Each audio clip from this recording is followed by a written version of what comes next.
Cholesterol తో ఇబ్బంది పడుతున్నారా? డయాబెటిస్ రివర్స్ చేసుకోవాలా? డైట్ తో పరిష్కారం. Contact functional nutrition Vinisha Reddy. And సినిమాల విషయానికి వస్తే ఒక స్టార్ హీరోని రేని పిలిచి మళ్ళీ సారీ చెప్పారట. స్టార్ హీరోనే సిద్ధు సార్ అండి. అందులో ఉందా ఓడు, నేను రేని పిలవడం కాదు. అందులో ఇంకెప్పుడు చేసుకుంటావురా ఆ డైలాగ్ ఉంది కదా, నాకు అది చెప్పడానికి నాకు టెన్షన్ వస్తుంది. ఆయన హీరో గారండి.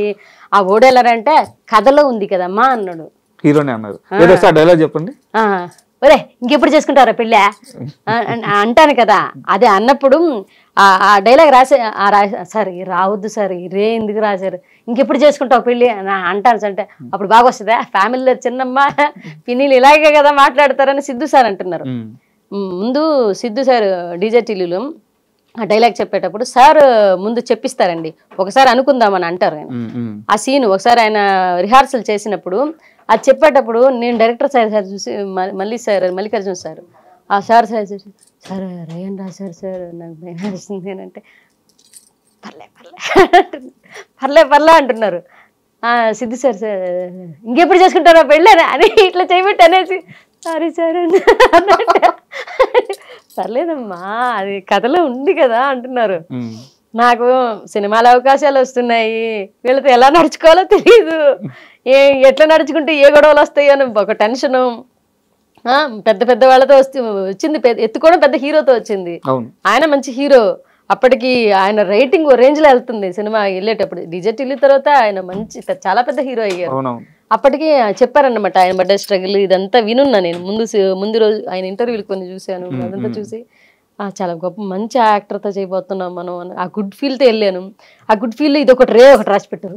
ఈ అమ్మాయి వీళ్ళు ఇప్పుడే రాశారా ఈ రేనే అనుకునే చిన్నమ్మ నేను. ఏంటి చిన్నమ్మ పతంగల రాజాక ఏం చేస్తున్నాడు అని అంటే బానే ఉన్నాడు. రే నీకు సంబంధం అది 2 సార్లు 3 సార్లు వస్తాయి ఆ రేలు, ఇన్ని రేలు ఎందుకు సారేడా అని నేనంటే ఆయన పర్లేదు. ఆ సిద్ధు సార్ రాసిన స్క్రిప్ట్లు అంతా. అంటే సెట్స్ లో ఒక మర్చిపోలేని ఒక ఇన్సిడెంట్ అంటే ఏం చెప్తారు సిద్ధు సార్తోనా? ఆ రిహార్సల్ టైంలోనేనండి. రిహార్సల్ జరిగేటప్పుడే అంటే నేను రేన్ సారీ సార్ అని అంటే పర్లేదమ్మా అంటే ఆయన తీసుకునే విధానం నాకు మర్చిపోలేని విధానం ఏంటంటే ఆయన సరౌండింగ్స్ని చాలా హెల్దీగా మారుస్తున్నారు. ఇప్పుడు ఒక ప్రతి దాని మీద అంటే ఎవడ ఫేస్లో స్మైల్ లేదనుకో వెంటనే స్మైల్ వచ్చేటట్టు చేసేస్తాడు ఆయన. ఆయన ఒక స్మైల్ బాంబ్లా చేసేస్తాడు అనమాట. ఏంట్రా సంగతే అని ఈయన డైలాగ్ వేయంగానే అవతల నవ్వేస్తాడు. ఏం లేదు సార్ అంటే ఆయన హెల్దీగా చేసుకుంటాడు షూట్. ఆయన ఉన్న అట్మాస్ఫియర్ని చాలా హెల్దీగా మార్చి కాసేపు నవ్వించేసి వీళ్ళ మీద కౌంటర్లు వేసేసి నవ్వించేసి ఆ తర్వాత అది కూడా హెల్దీగా ఉంటాయి ఆ కౌంటర్లు. మనసును వచ్చే విధంగా ఎక్కడా మాట్లాడరు. అంటే భగవంతుడి దేవాలని నేను ట్రావెల్ చేసిన ప్రజెంట్ ఈ సినిమాలన్నీ కూడా చాలా మంచి అనుభవాలు వస్తున్నాయి నాకు. అంటే ఇలా ఉండాలి, ఇలా ఉండాలి. విశ్వక్సేన గారు కాదు, ఆయన కూడా బాగా చాలా బాగా మాట్లాడతారు. ఆయన కూడా చాలా బాగా రిసీవ్ చేసుకుంటారు, బాగా అందరితో మాట్లాడతారు. ఇప్పుడు వస్తున్న ప్రజెంట్ జనరేషన్ హీరోలంతా అంటే కో యాక్టర్స్ పక్కన క్యారెక్టర్ ఆర్టిస్టులు అందరినీ కలుపుకొని మాట్లాడుతున్నారండి. ఒకప్పుడు నేను లేను కాబట్టి నాకు తెలియదు. ఒకప్పుడు మిగతా కో యాక్టర్స్ ఎలా ఉండేవాళ్ళు, వాళ్ళతో బిడియం ఉండేది, మాట్లాడడానికి ఇబ్బంది పడేవాళ్ళేమో. కానీ ప్రజెంట్ ఉన్న జనరేషన్ హీరోలంతా క్యారెక్టర్ ఆర్టిస్టులతో చాలా బాగా మాట్లాడతారు, ఎంకరేజ్ చేస్తారు. మనం ఏదైనా తప్పు చెప్పినా తప్పు చేసినా అలా కదమ్మా ఇంకొకసారి తీసుకుందామా ఇలా మాట్లాడతారు తప్పితే ఎక్కడ ఈమె వల్ల ఇబ్బంది జరుగుతుందనో లేకపోతే ఈమె సీన్ పాడైపోతుంది ఇలాంటి ఇంటెన్షన్తో ఎవరు లేరు. సూపర్, అది నాకు అది మంచిగా అనిపించింది. నాకు నెక్స్ట్ క్వశ్చన్, ఇది ఆల్రెడీ మిమ్మల్ని ఒక ఇంటర్వ్యూలో అడిగారు, మీరు సమాధానం చెప్పారు. నేను ఎక్స్టెండెడ్ గా మళ్ళీ అడుగుతున్నాను. కమిటీ కుర్రాళ్ళ సినిమా చాలా పెద్ద హిట్. అంటే ఇండస్ట్రీ మొత్తం ఒక్కసారిగా అటు తిరిగి చూసింది, ఎవరి 11 మంది ఎవరి ఆర్టిస్టులు అని చెప్పేసి. మీది వచ్చేసి చాలా మంచి రోల్, ఎమోషనల్ రోల్. ఆ సినిమా సక్సెస్ తర్వాత చిరంజీవి గారు అందరిని పిలిచారు. అందరూ వెళ్ళి చిరంజీవి గారిని కలిసి ఆయనతో ఫోటో దిగి ఒక మంచి మెమరీ.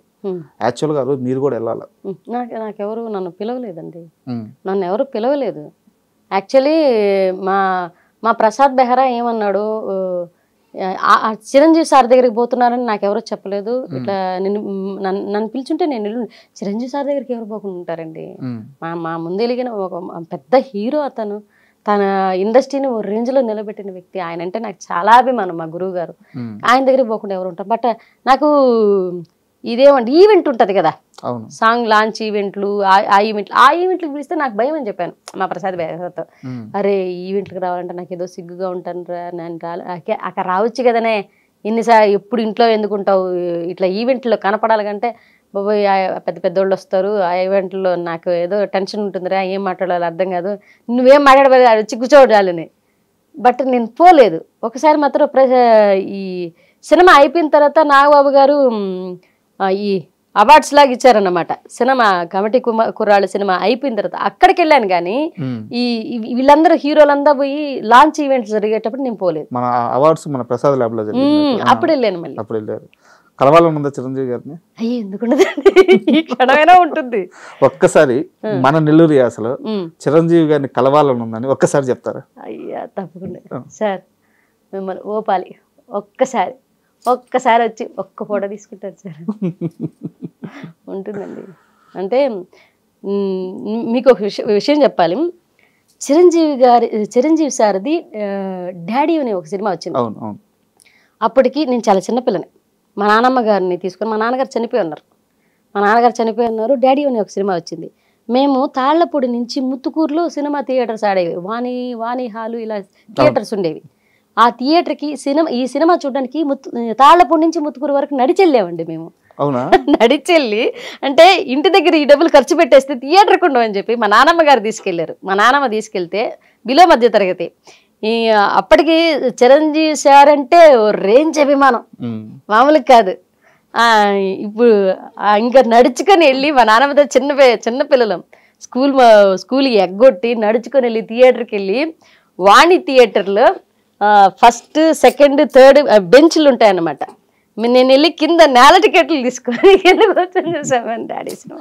మీకు ఇంత అభిమానం ఉంది కాబట్టి సార్ గారిని వీడియో చూస్తే ఖచ్చితంగా పిలుస్తారు. తప్పకుండా నేల టికెట్లు కూర్చొని, మా నాన్న చచ్చిపోయిన సిచ్యువేషన్ కదా, ఆ డాడీ సినిమా చూసిన తర్వాత నేను ఏడుపు, మా నాన్న గుర్తుకొచ్చి ఏడ్చి మా నాన్న ఒళ్ళు పడుకొని మళ్ళీ ఇక ఈ సినిమా అయిపోయిన తర్వాత అంటే చిరంజీవి నాకు ఉన్న ఆశ ఏంటంటే సౌందర్య గారిని కలవాలనుకున్నా.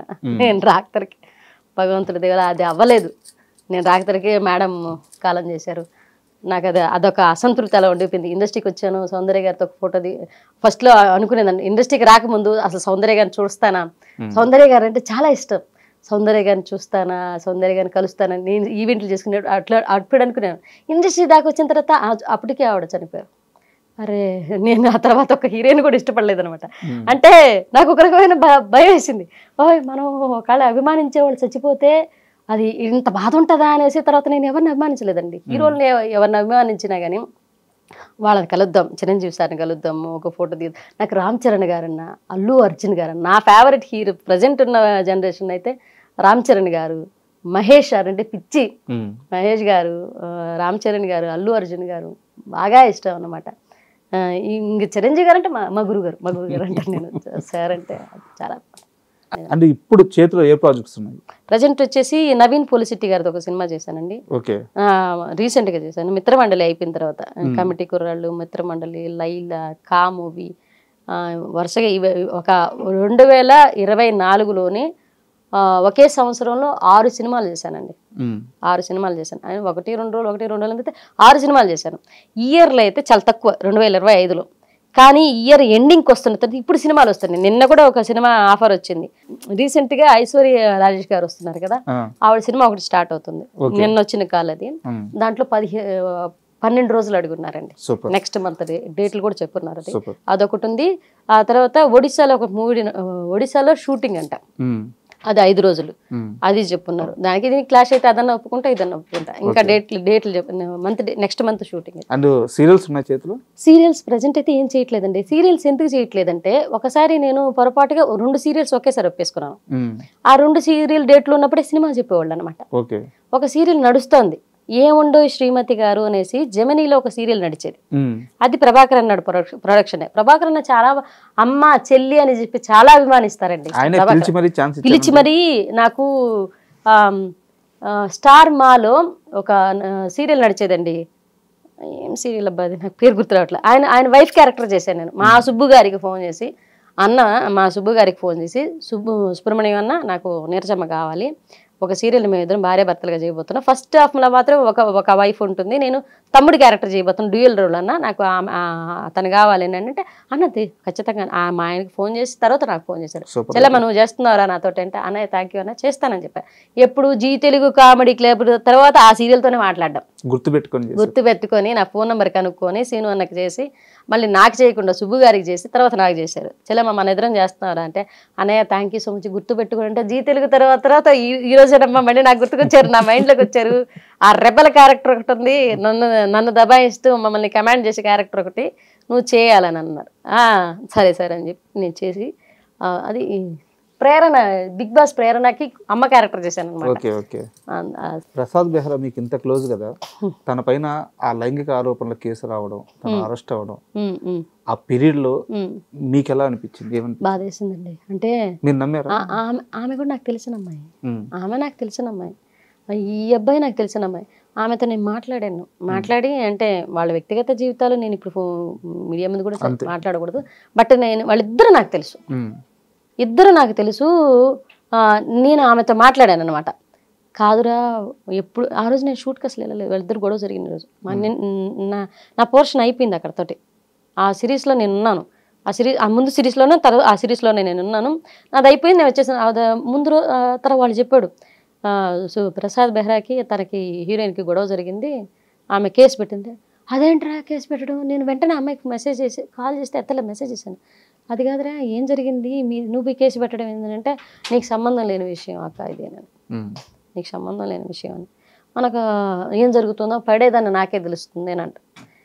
మనోడు ఎడుంటే కదా. నాకు ఒకటే, వాడు షార్ట్ టెంపర్ తప్పితే, షార్ట్ టెంపర్ అదొక్కటే తప్పితే ఇమ్మీడియట్గా కోప్పడతాడు, ఇమ్మీడియట్గా మళ్ళీ తగ్గి మాట్లాడతాడు.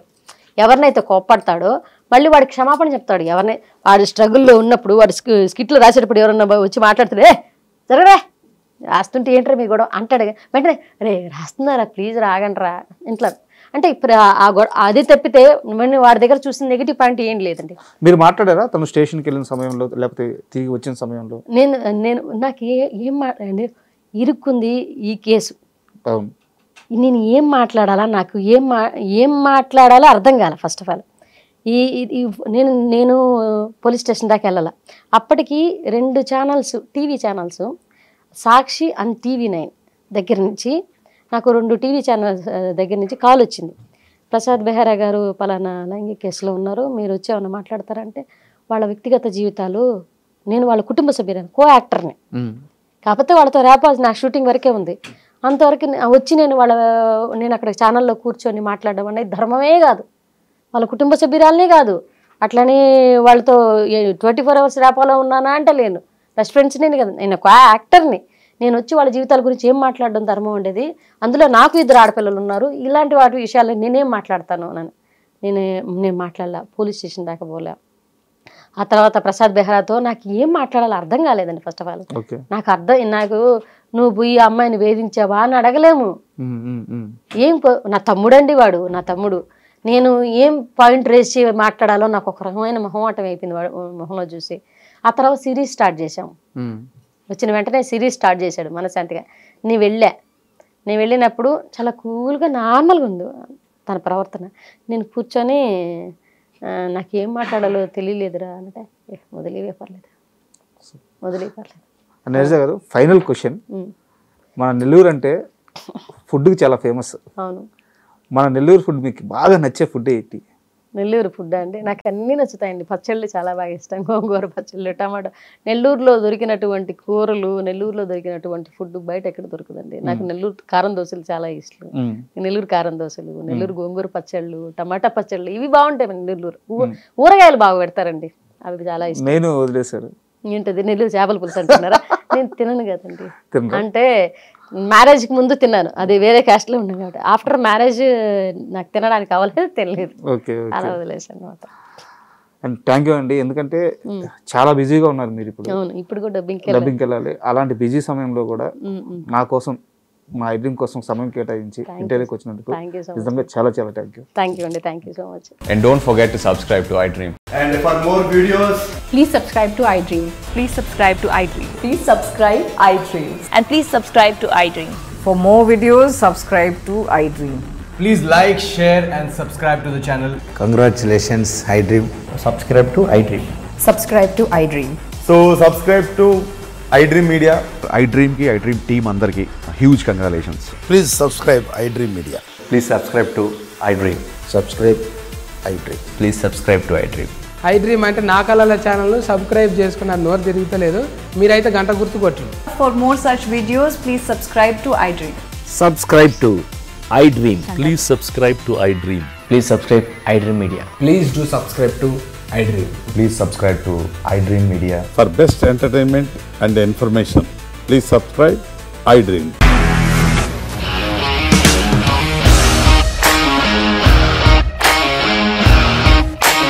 ఇండస్ట్రీలో కమిట్మెంట్ ఇష్యూస్ వస్తే నీకు కూడా వచ్చినట్టు? మార్నింగ్ తీసుకెళ్ళాలంటే కొట్టి పడేస్తారు.